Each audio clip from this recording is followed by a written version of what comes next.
Bismillahirrahmanirrahim. Assalamualaikum warahmatullahi wabarakatuh. Alhamdulillahirabbil alamin wassalatu wassalamu ala asrafil anbiya'i wal mursalin nabiyina Muhammadin wa ala alihi wa sahbihi wa man walah wa man tabi'ahum bi ihsan ila yaumil qiyamah.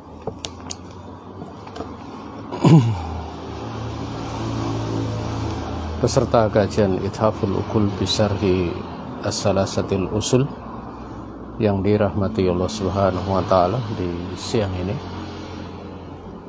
kita akan melanjutkan bahasan kitab tersebut, di mana pada pembahasan terakhir kita sudah membahas tentang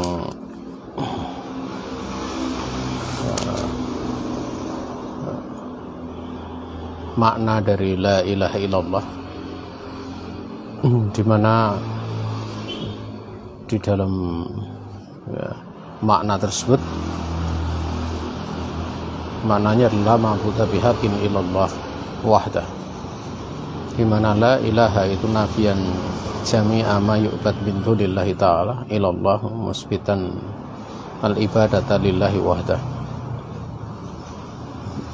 Dan penting pembahasan perkara tersebut ya, minimalnya untuk bisa paham perkara ini itu seorang memahami secara bahasa bahwa isim la itu butuh dari khobarnya, sehingga mengartikan hanya dengan la ilaha illallah tidak ada sesembahan kecuali Allah, itu adalah pengertian yang sangat jauh.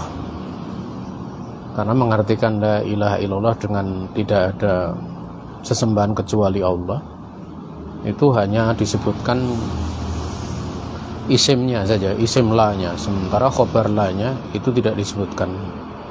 Padahal khobar la-nya adalah hakun ataupun bihakin, artinya tidak ada sesembahan yang disembah dengan hak kecuali Allah. Kalau diartikan hanya dengan mengatakan tidak ada sesembahan kecuali Allah, maka itu berkonsekuensi bahwa seluruh sesembahan itu adalah Allah. Adanya gunung, adanya lautan, adanya pohon yang disembah berarti itu Allah. Artinya di situ Allah Subhanahu wa Ta'ala itu menyatu pada zat yang disembah selainnya. Itu adalah makna yang batil. Tapi kalau diartikan tidak ada sesembahan yang benar kecuali Allah, maka semua sesembahan itu adalah batil. Pohon disembah itu batil ya. Kemudian lautan disembah itu batil, Lata, Uzza, Manat itu disembah batil, sesembahan yang batil. Adapun sesembahan yang hak hanyalah Allah Subhanahu wa Ta'ala. Naam ya. Makanya orang-orang yang mengartikan hanya dengan tidak ada sesembahan kecuali Allah, itu biasanya akan ada wihdatul ilah ya, akan ada penyatuan ilah. Akhirnya akan menjadi wihdatul adyan, penyatuan seluruh agama. Artinya mereka meyakini bahwa semua yang menyembah dari yang disembah, atau semua yang menyembah kepada yang disembah, itu hakikatnya mereka menyembah Allah Subhanahu wa Ta'ala. Waliyatubillah ya. Maka penting seorang untuk memaknai kalimat la ilaha illallah ini dengan benar ya, dengan benar. Dan kita dapat ya di beberapa penulisan itu, kalau kita lihat di beberapa buku, itu hanya diartikan tidak ada sembahan kecuali Allah.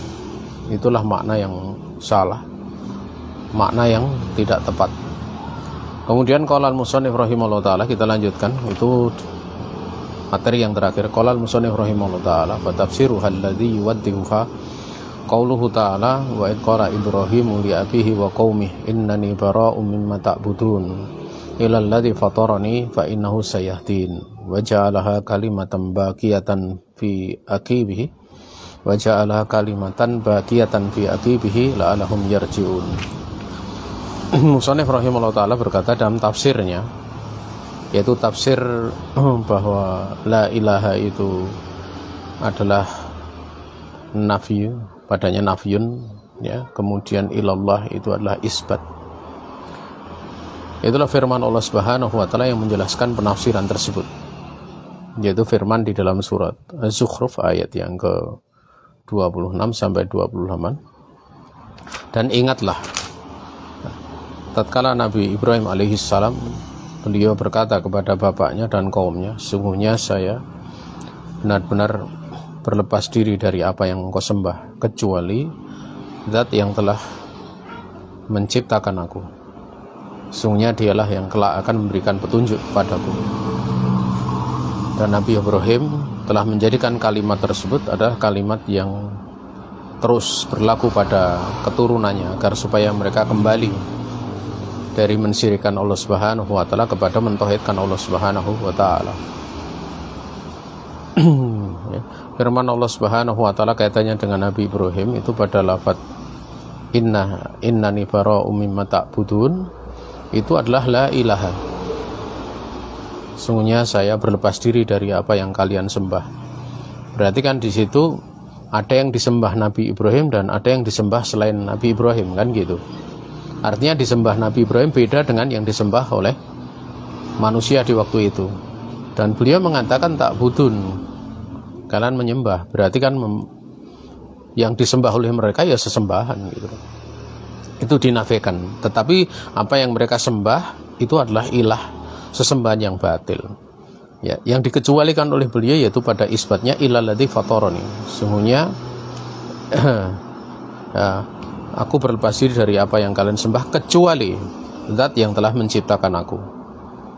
Ya.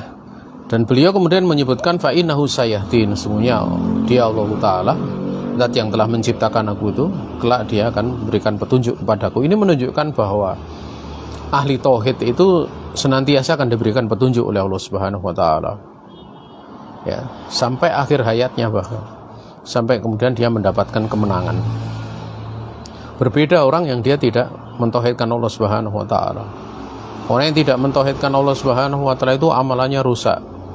Kalau syiriknya itu syirik akbar. Tapi kalau syiriknya kecil ya tergantung dari amalannya itu yang rusak, yang tercampur padanya. Kalau itu syirik asghar.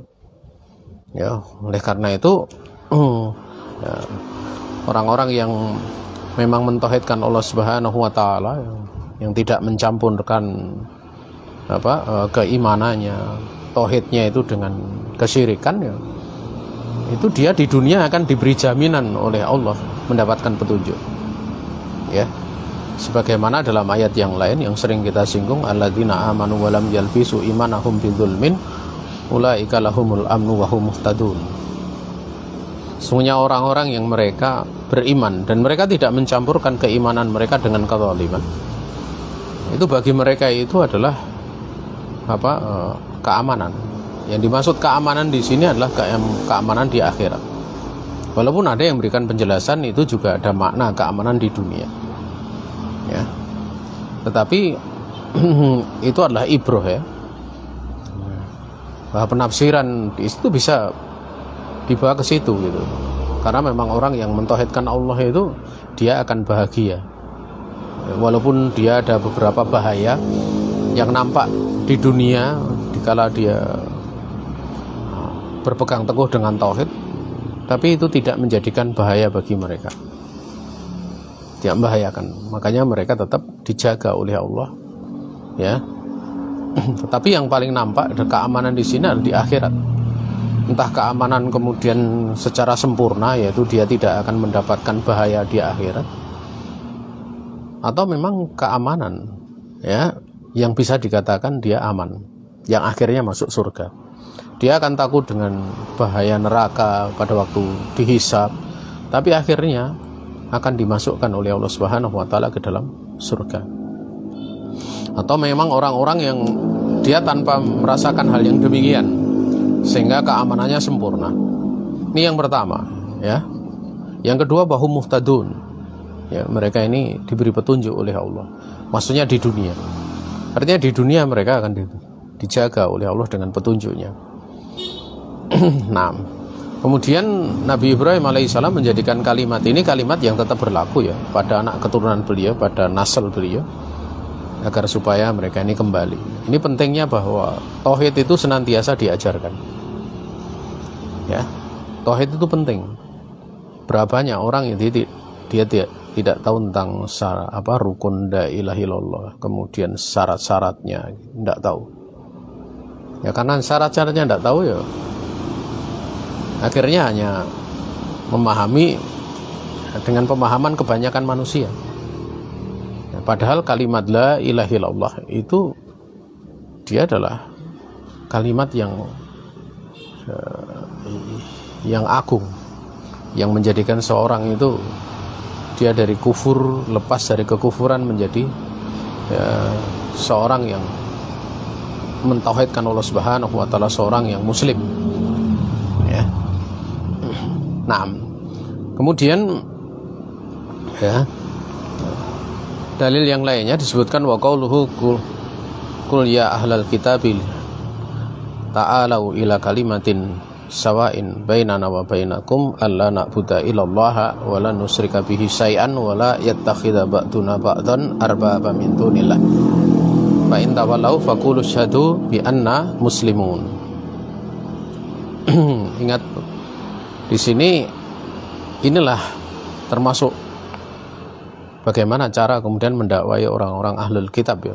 Sebagian orang ada yang kemudian membuka-buka Injil, padahal di dalam Al-Quran sudah dijelaskan bagaimana cara mendakwai ahlul kitab. Allah Subhanahu wa taala berfirman, katakanlah ya ahlul kitab, wahai ahlul kitab, ta'alau, kemari kalian, ila kalimatin sawain, pada kalimat yang sama, bainana wa bainakum, antara kami dengan kalian. Kalimat tersebut adalah apa? An la na'budu illallah. Ya, an di situ an masdariyah. Karena dia beramal. Ya. Untuk kita ini tidak mensyirikkan, untuk kita ini tidak beribadah kecuali kepada Allah Subhanahu wa taala semata. Dan untuk kita ini tidak mensyirikkan Allah dengan sesuatu apapun. Dan untuk kita ini, sebagian dari kita tidak menjadikan sebagian yang lain itu tandingan, rob-rob tandingan selain Allah. Kalau kalian berpaling, fa in tawalau, kalau mereka itu berpaling, maka katakanlah isyhadu bi anna muslimun. Persaksikan oleh kamu sekalian bahwa kami adalah orang-orang yang berserah diri kepada Allah Subhanahu wa taala. Coba kalau kita lihat ya, apa yang disebutkan oleh Allah di sini, ini adalah bimbingan dari Allah kepada Nabiullah Muhammad SAW untuk membantah ahlul kitab. Makanya kalau orang dia menguasai apa yang ada dalam surat Al-Baqarah dan apa yang ada dalam surat Ali Imran, maka di situ dia akan bisa paham bagaimana cara membantah orang Nasara. Kadang ada sebagian kaum muslimin dia sibuk membuka Injil atau membolak-balik Taurat. Padahal Umar ibn Khattab, pada waktu beliau, di tangan beliau ada lembaran-lembaran Taurat, Nabi SAW marah ya, marah. Memang ada di antara sahabat itu yang membaca surat-surat dari ahlul kitab ya, Nasrani, Yahudi, yaitu Zaid bin Sabit radhiyallahu ta'ala anhu. Zaid bin Sabit ini adalah seorang anak yang waktu itu masih kecil ya, tapi hafalannya luar biasa, kecerdasannya luar biasa. Diterangkan bahwa beliau diberi izin Nabi SAW untuk belajar 2 macam bahasa, yaitu bahasa Syriani dan bahasa Ibrani. Yang keduanya itu merupakan bahasa ahlul kitab, maksudnya bahasa asli dari kitab Taurat dan Injil. Kalau bahasa kita misalnya bahasa Al-Quran kan bahasa Arab ya. Beliau diberi izin selama sekitar 14 hari kalau tidak salah, sekitar itulah, sampai kemudian beliau alim, beliau punya ilmu tentang 2 macam bahasa itu. Dan kepentingannya apa? Kepentingannya adalah untuk menerjemahkan kitab-kitab ataupun buku-buku ataupun tulisan-tulisan yang dikirim oleh orang Yahudi dan Nasrani, tokoh-tokohnya. Dari kalau ada surat dari sana diterjemahkan oleh Zaid dalam bahasa Arab, kemudian Nabi membaca, dibacakan di hadapan Nabi, kemudian Nabi nanti akan menjawab dengan pakai bahasa Arab. Kemudian Zaid bin Sabit nanti akan menulis dengan bahasa Syriani atau bahasa Ibrani sesuai dengan mana yang mengirim surat atau buku apa yang dikirimkan. Nah, kalau itu Yahudi, ya dia akan dengan bahasa Syriani. Kalau Nasrani bahasa Ibrani. Walaupun ini silang pendapat ya, sebagian mengatakan sebaliknya. Kalau Syriani itu justru malah Nasrani, Ibrani adalah bahasa Yahudi. Itu ada silang pendapat di kalangan para ulama. Tetapi itu tidak penting ya, karena yang menjadi titik pembahasan adalah pembahasan seputar masalah bahasa yang dipakai. Kemudian jamaah yang dirahmati Allah Subhanahu wa taala, pada saat Zaid bin Sabit belajar itu, beliau tidak belajar isi kitab Taurat, isi kitab Injil. Tapi beliau belajar bahasa dalam Taurat, bahasa Injil. Untuk kepentingan apa? Untuk kepentingan menerjemahkan surat-surat dari orang Yahudi, orang Nasrani. Demikian pula untuk menerjemahkan tulisan-tulisan Nabi, balasan Nabi kepada mereka, sehingga tidak terjadi pengkhianatan. Ya, karena Nabi alaihi salatu wasallam tidak merasa aman dengan penterjemahan yang dilakukan oleh mereka. Dan itu biasa, karena jangankan misalnya jangankan Nabi yang dianggap oleh mereka sebagai Nabi yang palsu lah ya. Nabi mereka sendiri, kitab Nabi mereka itu Nabi Musa dan Nabi Isa saja mereka palsukan gitu. Artinya kan Nabi Musa Nabi yang mereka imani, Nabi Isa adalah Nabi yang mereka imani. Kitabnya pun banyak dirubah. Ya, mereka itu apa istilahnya, yuharrifunal kalima an mawadhi'i. Mereka merubah-rubah kalimat-kalimat yang ada di dalam kitab Taurat itu dari tempat-tempatnya. Mereka rubah. Maka kalau Nabi alaihi salatu wasallam mereka ingkari, tentu untuk merubah sesuatu yang lebih mudah gitu. Bagi mereka lebih mudah karena mereka pada Nabi mereka sendiri berbuat seperti itu. Bahkan tidak sekedar itu, Nabi pun dibunuh. Oleh karena itu jamaah yang dirahmati Allah Subhanahu wa taala, kepentingan inilah. Sehingga di situ sebenarnya sama sekali Zaid bin Sabit tidak membolak-balik kitab Taurat maupun Injil. Maka jamaah yang dirahmati Allah Subhanahu wa taala, pada saat kemudian beliau membaca surat itu di bawah pengawasan Nabi langsung. Dan Nabi alaihi salatu wasallam pada waktu membantah dari surat-surat orang Yahudi, dari surat-surat orang Nasrani, itu beliau cukup dengan apa yang datang dari Allah, dengan kitabnya yaitu Al-Quran. Demikian pula dengan apa? Sunnah beliau, hadis beliau, sabda beliau, karena apa yang dikatakan oleh Nabi alaihi salatu wasallam itu wahyu. Ya. Dan beliau tidak membolak-balik kitab Taurat maupun kitab Injil. Ini menunjukkan bahwa membantah itu cukup dengan Quran dan Sunnah. Cukup dengan Quran dan Sunnah. Dan kalau kita lihat ya, salah satu contoh saja kayak Ibnul Jauzi. Ibnul Jauzi ini adalah salah satu ulama yang punya kemampuan luar biasa. Beliau tidak membolak-balik Taurat, membolak-balik Injil. Tapi berapa ribu orang masuk dalam agama Allah Subhanahu wa taala. Maka orang yang dia sibuk dengan kitab Taurat, kitab Injil, kemudian menggunakan alasan apa yang disampaikan oleh atau apa yang terjadi pada Zaid bin Sabit, ini sesuatu yang sangat jauh. Karena Zaid bin Sabit itu dia menerjemahkan dengan bimbingan Rasulullah langsung. Ini bantahnya demikian, ini bantahnya demikian. Berarti kalau bantahnya demikian, penjelasannya demikian, bukankah itu dari sabda Nabi? Dari Al-Quran, demikian pula dari sabda Nabi, dan bukan dari Taurat ataupun Injil. Ya, maka cukuplah seorang dia memakai Al-Quran, dia mempelajari Al-Quran, demikian pula Sunnah. Barang siapa yang dia tidak merasa cukup mempelajari Al-Quran dan Sunnah, maka Allah tidak akan berikan kecukupan padanya. Allah Subhanahu wa taala menjelaskan, wa nufassilul ayati walitastabina sabilul mujrimin. Dan kami rinci ayat-ayat yang menjelaskan tentang al-haq. Kami rinci. Dan agar supaya jalan orang yang menyimpang itu menjadi jelas. Menjadi jelas. Ya. Artinya seorang dengan mencari al-haq itu sebenarnya dia akan faham tentang al-batil. Oleh karena itu para sahabat ridwanullahi alaihim ajmain, tatkala beliau itu beliau-beliau itu masuk Islam, itu kan mereka paham betul apa itu kesyirikan gitu. Begitu masuk Islam, maka Nabi alaihi salatu wasallam bersabda, khairukum fil Islam, khairukum fil jahiliyah, idza faqihu. Ya, sebaik-baik dari kalian itu adalah, atau idza faqiha, sebaik-baik dari kalian itu adalah, sebaik-baik kalian dalam masa Islam, sebaik-baik kalian di masa jahiliyah, apabila dia itu faqih. Dia itu faqih, atau apabila mereka itu faqih. Atau kama qala Rasul alaihi salatu wasallam. Ya. Artinya apa?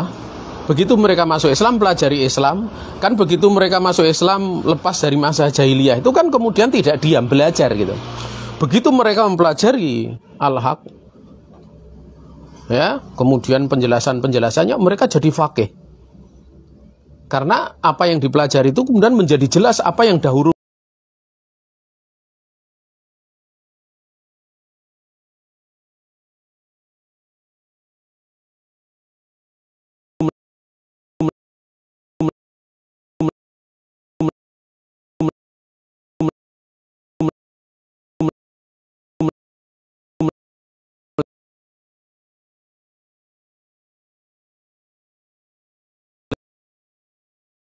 mereka lakukan berupa kebatilan.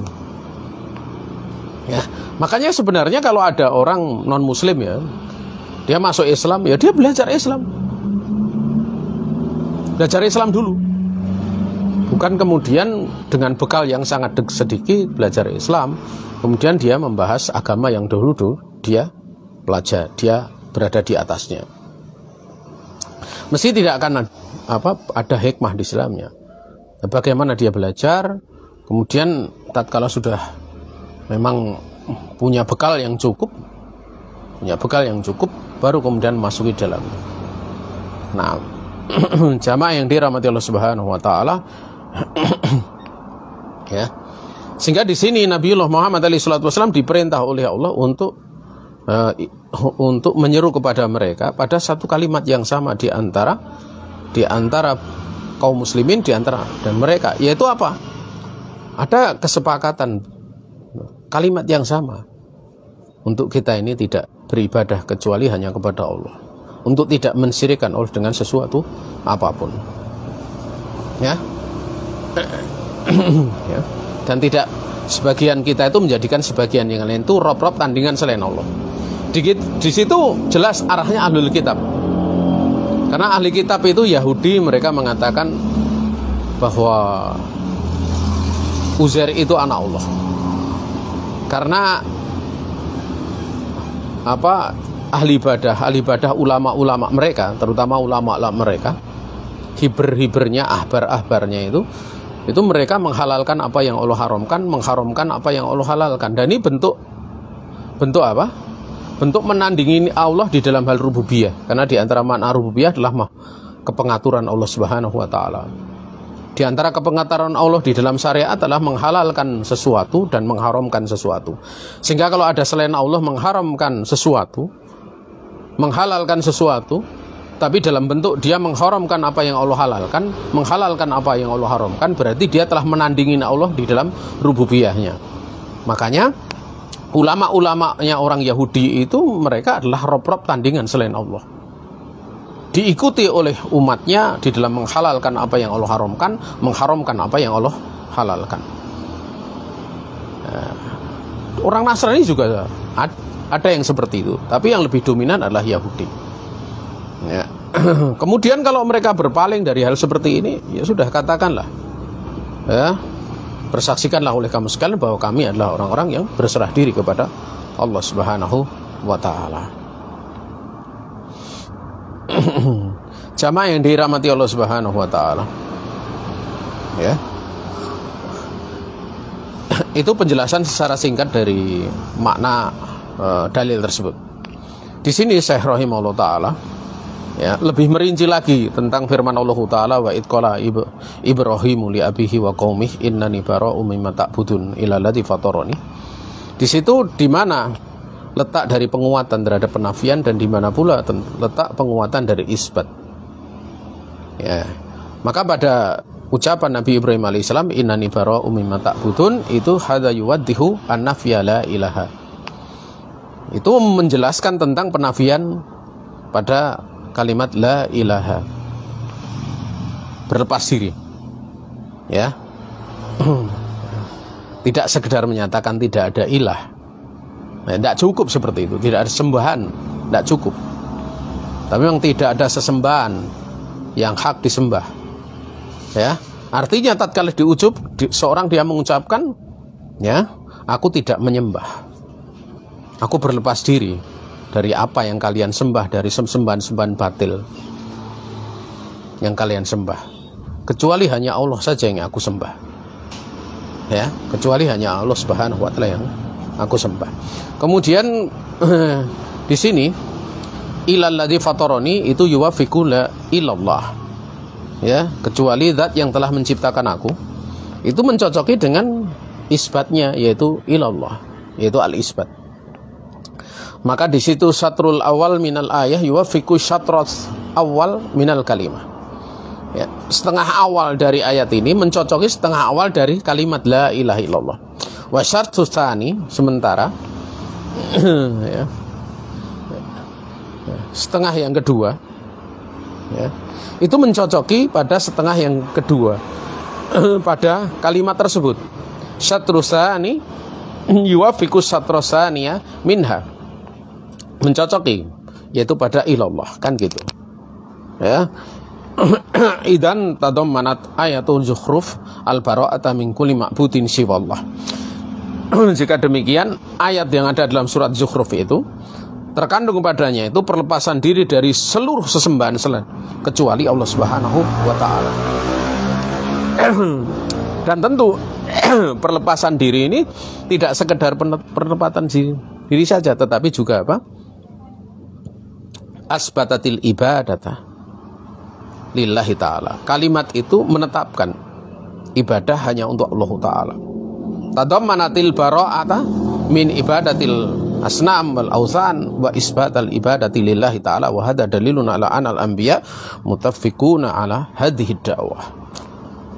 Jadi jelas sekali, ya, bahwa ayat ini mengandung perlepasan diri dari beribadah kepada berhala. Sonam itu berhala yang berbentuk seperti bentuk manusia, bentuk, ya. Dan ausan itu tidak berbentuk, bisa bangunan, bisa apa, bentuk kotak, ya, bahkan bisa pohon. Nah, ausan mengandung itu. Kemudian mengandung penetapan ibadah hanya untuk Allah. Ya, makanya tidak cukup hanya menafikan saja, tapi butuh penetapan. Dan ini dalil bahwa para nabi pun mereka sepakat di atas dakwah ini. Kalau para nabi kemudian mereka sepakat di atas dakwah ini, sampai disebutkan di dalam Al-Quran, ya, walaqad ba'atsna fi kulli ummatin rasula an ibudullah wastanibu taghut, itu kan dakwah tentang tauhid. Artinya dakwah tauhid ini menjadi porsi terbesarnya, ya, porsi terbesarnya, ya. Bahkan kalau kita lihat Nabiullah Muhammad SAW, itu beliau mengajari tauhid, walaupun juga beliau mengajari tentang masalah fikih, mengajari masalah muamalah, beliau ajari. Tetapi tauhid ini menjadi perkara yang paling penting gitu. Sehingga tatkala perang Hunain, beliau melihat Datu Anwat, para sahabat yang baru masuk Islam minta dibikinkan Datu Anwat, beliau marah. Bahkan Nabi alaihi salatu wasallam memerintahkan kepada kita untuk mengingatkan kepada mayit yang mau meninggal itu, yang orang mau meninggal itu dengan lakinu mau takum bila ilaha illallah. Talkinkanlah oleh kamu sekalian orang yang mau mati di tengah kalian dengan ucapan kalimat la ilaha illallah. Itu menunjukkan bahwa kalimat la ilaha kalimat yang paling penting. Ya. Makanya para ulama enggak pernah kosong membahas masalah ini. Dan belajar perkara tersebut ini terus. Ya, karena bahaya syirik itu luar biasa. Ya. Bahaya syirik itu luar biasa. Walaupun orangnya sudah ngaji kitab ini dari apa yang kita lihat kan, syirik itu ada syirik besar, syirik kecil, ya. Syirik kecil itu ada yang sifatnya i'tiqadi juga ada. Seperti niat, ya, niat riya, sum'ah itu kan. Terutama niat riya itu kan ada dalam batin, kan. Ya, menampak-nampakkan. Itu kaitannya dengan niat. Ada yang sifatnya lesani.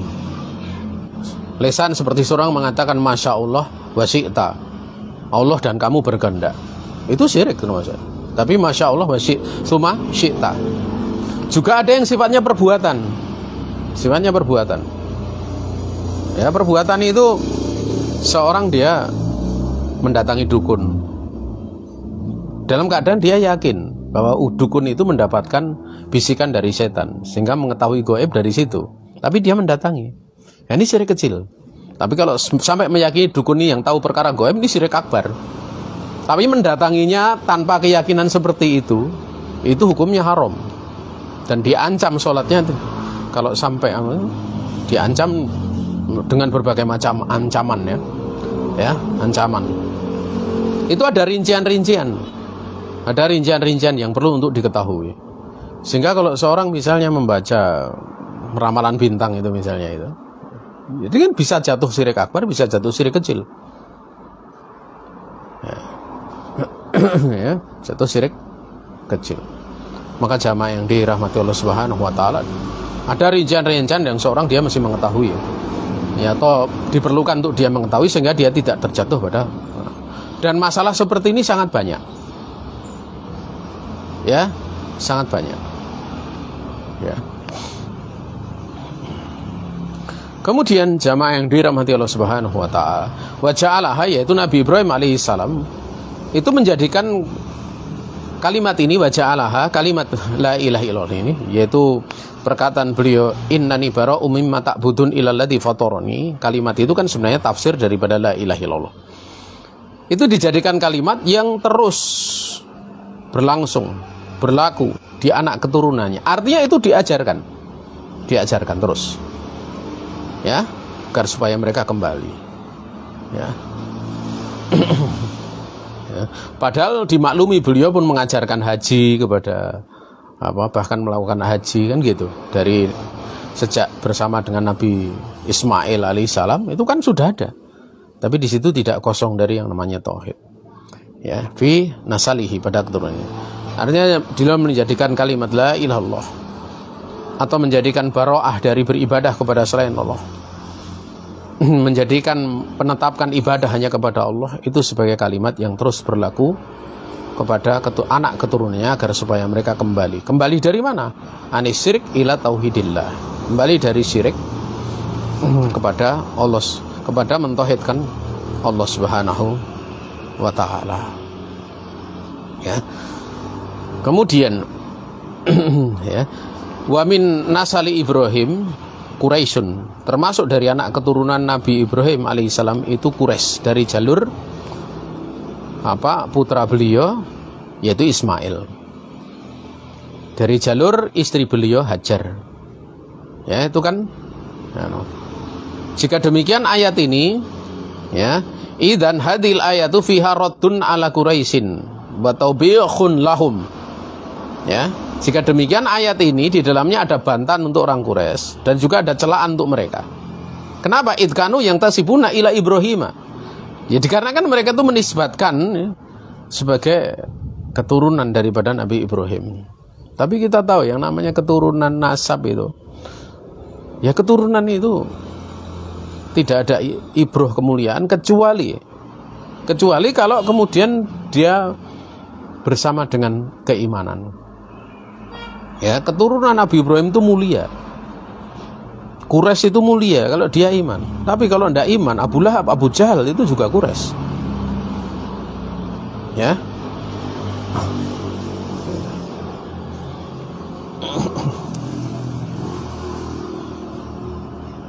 Kadang ada yang bertanya, ya, pernah bertanya bagaimana, apakah orang yang paling alim itu turunan Rasulullah SAW? Tidak ada pernah pertanyaan seperti itu. Ya, orang yang paling alim itu ya, tidak mesti keturunan Nabi SAW. Di zaman Nabi orang paling alim itu Abu Bakar As-Siddiq setelah Rasul SAW, dan bukan keturunan beliau. Keturunan beliau tentu adalah Fatimah radhiyallahu taala anha. Yang laki-laki dari jalur anak putri beliau Hasan dan Husain. Tapi jamaah yang dirahmati Allah Subhanahu wa taala, pernah ya suatu saat ya cucu dan cicit, waktu itu cicit dan cucu dari Ali radhiyallahu taala anhu. Ali radhiyallahu taala anhu itu beliau punya istri, punya anak dari jalur Fatimah, dan juga punya anak dari jalur siapa? Jalur selainnya. Waktu itu sedang keturunan ini, yaitu cicit dan cucunya ini, jadi 2 cucu sama 1 cicit dari Ali radhiyallahu taala anhu, itu duduk ya, duduk waktu itu bersama dengan seorang sahabat ya, mempelajari tentang masalah mandi, yaitu mandi wajib. Maka di situ disebutkan ya bahwa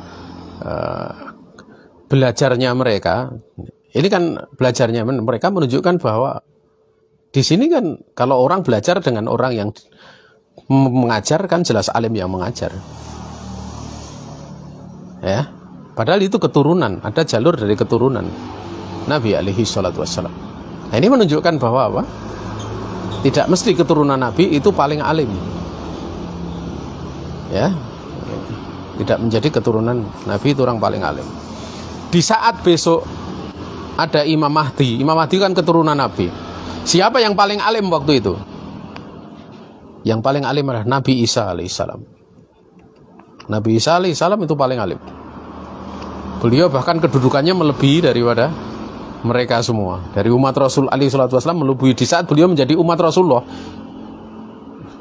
itu tidak kemudian apa? Kedudukan beliau itu kan memang makmum di belakang Imam Mahdi. Tapi tingkat keimanan beliau ini tetap yang paling tinggi, yang paling utama. Dan Nabi Isa itu bukan keturunan Nabi Muhammad SAW. Itu menunjukkan bahwa tidak mesti keturunan Nabi SAW sebagai orang yang paling alim. Naam. Sehingga fakana al-ajadu bihim an yakunu ala dinihi alladzi ja'a bihi waladuhu Muhammadun alaihi salatu wasallam wa huwa da'watu ila ibadatillahi wahda. Sehingga yang lebih pantas bagi orang Quraisy itu untuk mereka itu berada di atas agama yang mana anak keturunan Nabi Ibrahim alaihissalam, yaitu Nabi Muhammad alaihi salatu wasallam, datang dengan bawa agama tersebut, yaitu agama mengajak untuk beribadah kepada Allah saja. Makanya mereka heran tatkala mereka itu menyembah Lata, Uzza, Manat itu dan yang lainnya dari berhala-berhala yang disembah selain Allah Subhanahu wa taala. Kemudian Nabi mengajak untuk beribadah hanya kepada Allah saja, itu mereka heran mengatakan aja'alal alihata ilahan wahida. Apakah dia Muhammad alaihi salatu wasallam akan menjadikan ilah yang banyak itu menjadi satu? Pada saat mereka beribadah kepada selain Allah itu ya mereka niatnya kan untuk apa? Natlubul qurbah. Intinya mereka natlubul qurbah, kami ingin mencari pendekatan kepada Allah sedekat-dekatnya. Kan gitu. Mereka ya, kami ingin mencari pendekatan kepada Allah. Itu ucapan mereka. Mana butuhum ila liyuqarribuna ilallahi zulfa. Sebagaimana Allah kabarkan. Tidaklah kami beribadah kepada mereka kecuali agar supaya mereka mendekatkan kami kepada Allah sedekat-dekatnya. Artinya mereka menjadikan tandingan-tandingan itu perantara antara mereka dengan Allah. Dan yang mereka juga meyakini satu sialah untuk membawa hajat-hajat mereka sebagai syafi', sebagai pemberi syafaat. Karena yang punya kedudukan itu dekat dengan Allah, mereka ingin hajat. Dan hajat-hajat mereka aneh itu. Hajat mereka mesti dunia. Ya karena akhirat enggak beriman gitu. Mereka enggak beriman. Mereka meyakini kalau habis mati ya enggak dibangkitkan. Selesai gitu. Jadi mereka ingin mendekatkan kepada Allah itu di satu sisi ya niatnya pengennya supaya dapat dunia saja. Dan itu mirip dengan orang-orang yang datang ke kuburan gitu. Ingin supaya dapat jodoh. Ingin supaya ini halal dunia gitu. Halal dunia. Naam.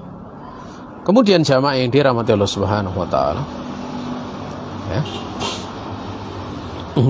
Kemudian al-ayatu tsaniyah, yaitu ayat yang kedua, yaitu qul ya ahlal kitab ta'alu ila kalimatin sawa'in bainana wa bainakum alla na'budu illallah wa la nusyrika bihi syai'a al-ayah. Itu beliau mengatakan di sini ya.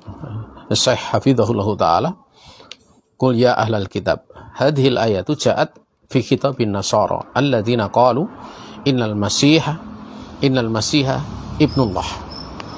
Ya. Ayat ini datang kaitannya arah pembicaraannya kepada orang Nasrani yang mereka mengatakan sungguhnya Al-Masih itu adalah anak Allah. Al-Masih itu maksudnya Nabi Isa ya. Makanya kalau kita lihat tahun itu kan tahun Masehi gitu loh. Ya, Masih ya, tahun Masehi. Dan kita itu tahun Masehi itu kan 500 tahun sebelum tahun Hijri gitu. Itu artinya menunjukkan bahwa tahun Masehi itu sudah maujud di zaman Nabi. Jadi bulan kayak Januari, Februari, Maret, April itu sudah maujud sebelum Nabi diutus. Dan Nabi alaihi salatu wasalam diberi anugerah oleh Allah Subhanahu wa taala untuk menjadikan penanggalan itu penanggalan Hijriyah. Dan itu berkaitan dengan ibadah, makanya ibadah puasa Ramadan, haji Dzulhijjah kan gitu. Bulan Muharram, bulan-bulan yang haram itu ada bulan Muharram, kemudian bulan-bulan yang 4 bulan tersebut ya, 4 bulan yang haram itu. Maka jamaah yang dirahmati Allah Subhanahu wa taala itu kaitannya dengan penanggalan yang sifatnya adalah penanggalan yang qamariyah gitu loh. Makanya tidak dikenal di kalangan para sahabat itu ulang tahun, karena ulang tahun itu penanggalannya penanggalan Masehi gitu loh. Januari, April gitu kan gitu. Jadi kalau ada orang yang kemudian seneng ulang tahun, ya larinya ke situ gitu, budayanya budaya Masehi gitu loh. Ya. budaya ke situ. Asalnya seperti itu. Makanya kalau kita lihat ya, adanya perayaan misalnya kayak Maulud Nabi, ya kelahiran Nabi, ya kalau itu ihtifalat perayaan, ya itu termasuk bentuk tasabuh karena asalnya memang yang biasa mengadakan itu adalah penanggalan syamsiyah. Ya itu jelas bid'ah gitu. Tapi kalau kelahiran Nabi itu adalah termasuk dari nikmat, ya jelas nikmat. Tapi merayakan itu hal berbeda. Ya. Wallahu ta'ala alam. Kemudian di sini ya,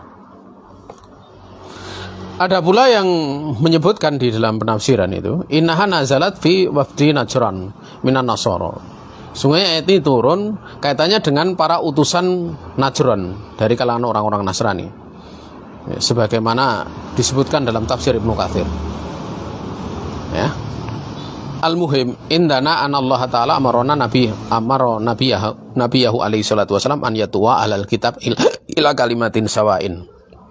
Yang jelas di sisi kita ini bahwa Allah Ta'ala merintahkan nabinya untuk mengajak alul kitab pada satu kalimat sawa yang memang mutafakun alaiha, yang sama ya. Sebenarnya bantahnya itu kan jelas ya, ya, bahwa memang diutusnya Nabi Musa, diutusnya Nabi Isa itu kan mengajak untuk beribadah kepada Allah saja. Artinya kalau kemudian Nabi Isa itu dianggap sebagai anak Allah, lalu status Nabi Ibrahim gimana gitu loh? Kalau memang agama yang dimaksud adalah itu gitu loh. Padahal mereka menisbatkan kepada Nabi Ibrahim. Berarti di dalam permasalahan tauhid ada perbedaan antara Nabi Ibrahim dengan Nabi Isa. Konsekuensi dari mereka mengatakan Nabi Isa itu anak Allah. Ya. Mereka mengatakan Nabi Isa itu anak Allah. Waliyatubillah. Ya. Dan kita heran ada orang-orang yang mengatakan, orang-orang belakangan yang mengatakan boleh mengucapkan selamat pada kelahiran itu. Ya kalau kelahiran Nabi Isa itu jelas sebuah berkah ya, kenikmatan. Tetapi mengucapkan selamat dengan keyakinan bahwa Nabi Isa itu adalah anak Allah itu beda gitu loh. Para ulama sepakat tentang haramnya. Kalau sudah sepakat tentang haramnya, berarti apa? Ada yang menyelisih, berarti dia menyelisih ijma. Sehingga kalau sudah menyelisih ijma, ya ulama mau dikatakan ulama ini dari berbagai negeri, ini termasuk apa? Paham yang menyimpang. Karena manakala sudah ada nukilan kesepakatan ulama sebelumnya, itu akan berlaku menjadi hujah sampai hari kiamat. Karena kita tuh dalam berhujah itu Quran, Sunnah, dan ijma. Kenapa ijma dijadikan hujah? Dikarenakan umat ini nggak akan sepakat di atas kesesatan. Artinya kalau sepakat berarti sepakat di atas al-haq. Pada saat ada kesepakatan di atas al-haq, kok ada orang yang menyelisih, berarti menyelisih sesat. Itu cara berhujahnya seperti itu harusnya. Nah, ya. Kemudian, ya, jamaah yang dirahmati Allah Subhanahu wa taala, yang menguatkan dan menjelaskan perkara ini adalah hadis yang sahih yang dikeluarkan oleh Imam Muslim dalam Kitabul Iman. Walladzi nafsi biyadih la yasma'u bi yahudiyun wala nasraniyun thumma yamutu walam yu'min bi illa adkhalahullahu an-nar. Demi zat yang jiwaku itu di tangannya Allah Subhanahu wa taala. Tidak ada satupun Yahudi, tidak pula Nasrani yang dia mendengar kenabianku, kerasulanku, kemudian dia mati dalam keadaan tidak beriman dengan kerasulanku, kecuali Allah akan masukkan dia ke dalam neraka. Ya. Beliau Nabiullah Muhammad SAW adalah khotamun nabiin. Beliau adalah penutup para nabi. Wala nabiyya ba'dahu, tidak ada nabi setelahnya. Dan kalau tidak ada nabi setelahnya, otomatis tidak ada rasul. Karena setiap rasul itu pasti nabi. Tapi tidak setiap nabi itu para rasul. Tidak setiap nabi itu mesti rasul. Tapi setiap rasul pasti nabi. Artinya nabi tidak ada, rasul apalagi, kan gitu. Namun di dalam Sunan Nasa'i itu disebutkan dua-duanya gitu loh. Inna risalata wa nubuwata qad inqata'ata. Sungguhnya risalah dan kenabian itu keduanya sudah terputus. Ya, wala nabiyya ba'di, tidak ada nabi setelahku. Ya, naam, ya. Sehingga tidak ada nabi setelah Nabi alaihi salatu wasallam. Sehingga faman alima bi risalati nabiyina Muhammadin alaihi salatu wasallam wajaba alaihi sa'yu wa ta'arrufu ala hadaddin wal imanu bihi qamat alaihi hujjatu itlam yu'min. Jadi barang siapa dia tahu kerasulan Nabi alaihi salatu wasallam, wajib untuk berusaha, wajib untuk dia mengenal agama ini, dan wajib untuk beriman dengan Nabi alaihi salatu wasallam. Dan hujah itu telah tegak kepadanya kalau dia nggak mau beriman kepada Nabiullah Muhammad alaihi salatu wasallam. Ya, maka fa'ala hadza la takriba. Maka didasarkan perkara ini tidak ada bentuk pendekatan ima islamun wa ima kufrun. Tidak ada pendekatan ini, entah ini Islam dengan kufur itu didekatkan, itu tidak ada. Juga wala takriba bainal muslimin wa nasara wal yahud abadan. Tidak ada pendekatan antara muslim dengan Nasrani dan Yahudi selama-lamanya. Di dalam agama tidak ada. Adapun di dalam perjanjian-perjanjian, ya, ta'amulu ad-dunyawiyu, ya, sifatnya muamalah duniawi. Limaslahatil Islam wa ahlil Islam la ba'sabi. Untuk masalah kaum muslimin dan orang-orang Islam itu tidak mengapa. Seperti misalnya hubungan misalnya damai, mengadakan perdamaian dengan negeri kafir, kemudian ada perdamaian, itu tidak ada masalah. Ya. Makanya biasanya kalau ada perdamaian seperti itu kan menjadikan ada apa istilahnya, ada namanya kafir mu'ahad gitu, kafir yang terikat perjanjian. Itu tidak boleh, ya, untuk dibunuh. Dan termasuk mu'ahad ini nanti kemudian ada yang namanya musta'man. Musta'man itu bisa dua, bisa bagian dari yang mu'ahad, tapi bisa pula yang tidak mengadakan perdamaian karena keadaan-keadaan tertentu. Ya, mungkin utusan mau mengadakan perdamaian, yaitu musta'man, dijaga keamanan. Dan ada nama pembahasan kaitan seputar masalah penjagaan ya, atau perlindungan. Perlindungan itu misalnya sekelompok kaum muslimin melindungi orang kafir, itu tidak boleh dibunuh ya. Demikian pula yang melindungi adalah penguasanya, itu nggak boleh.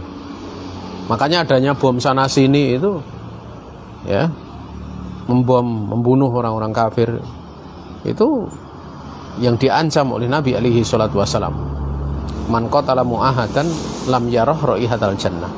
Barang siapa yang dia membunuh kafir yang terikat dengan perjanjian, maka dia tidak akan merasakan baunya surga. Itu diancam dalam riwayat Al-Imam Bukhari rahimahullah ta'ala. Kemudian jamaah yang dirahmati Allah subhanahu wa ta'ala ya. Jadi kalau muamalah itu tidak ada masalah, labak sabih ya. Ya, seperti dagang dan yang lain sebagainya. Adapun misalnya memboikot itu boleh, tapi bersama penguasa. Kalau nggak bersama dengan penguasa, itu akan terjadi apa? Permusuhan sesama muslim. Dan itu bukan maksud daripada, bukanlah masalah, justru menimbulkan hal yang tidak selayaknya. Makanya memboikot itu bersama kaum muslimin, berjihad itu bersama kaum muslim, bersama dengan pemimpin kaum muslimin. Langkah bersama dengan pemimpin kaum muslimin. Oleh karena itu Allah memerintahkan taat kepada penguasa. Nabiullah Muhammad SAW memerintahkan untuk taat kepada penguasa. Walaupun sampai Nabi SAW mengatakan apa? Tasma'u wa tuti wa in ukhida maluk, atau wa in ukhida maluk wa duriba dhahruk au wa duriba dhahruk au ukhida maluk. Kamu tetap dengar, taat ya, lil amir ya, wa tas tuti lil amir, sekalipun diinjak punggungmu dia rampas hartamu. Wasma wa ati, dengar dan taat. Adapun kedolimannya sabar. Kedolimannya sabar, karena dengan sabar itu akan terjaga persatuan ya. Dan kita tahu bahwa bersama penguasa, mentaati mereka, mendengar dan taat itu penyempurna dari makna jamaah. Akan ada masalah besar. Ada masalah besar bersama dengan penguasa itu. Ya. Ya. Kemudian jamaah yang dirahmati Allah Subhanahu wa taala kita selesaikan. Sehingga ama takribun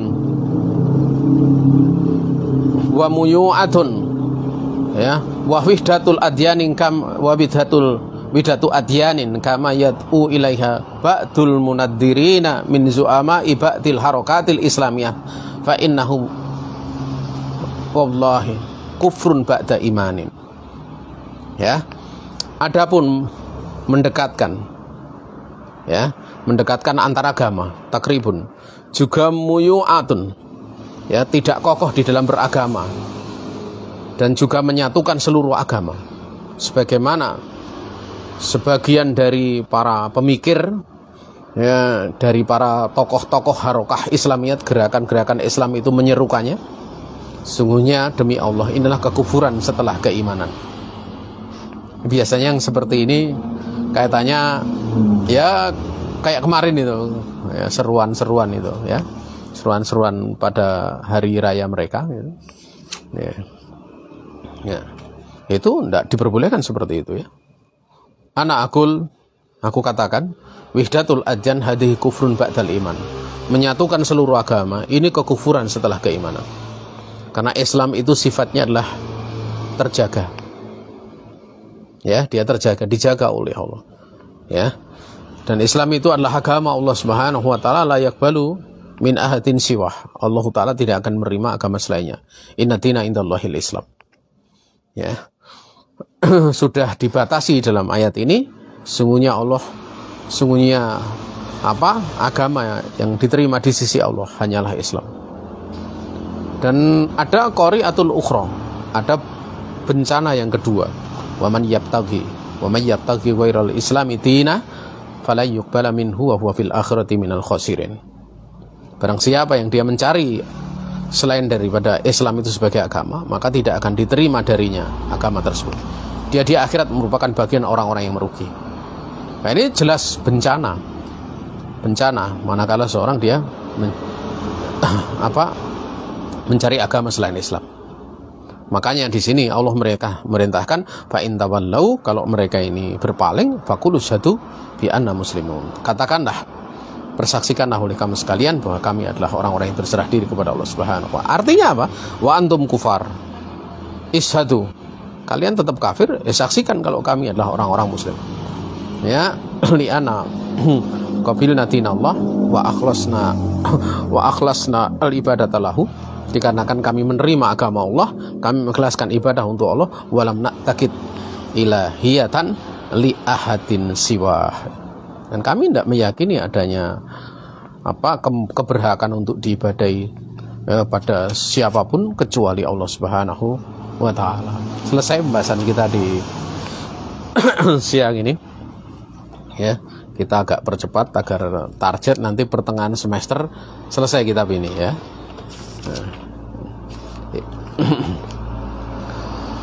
Ada salah, ini kekurangan dari diri saya sendiri dan juga dari syaitan, saya istighfar kepada Allah Subhanahu wa ta'ala. Ada benar semata-mata keluasan rahmat Allah Subhanahu wa ta'ala yang diberikan kepada kita. Akhirul kalam, assalamualaikum warahmatullahi wabarakatuh.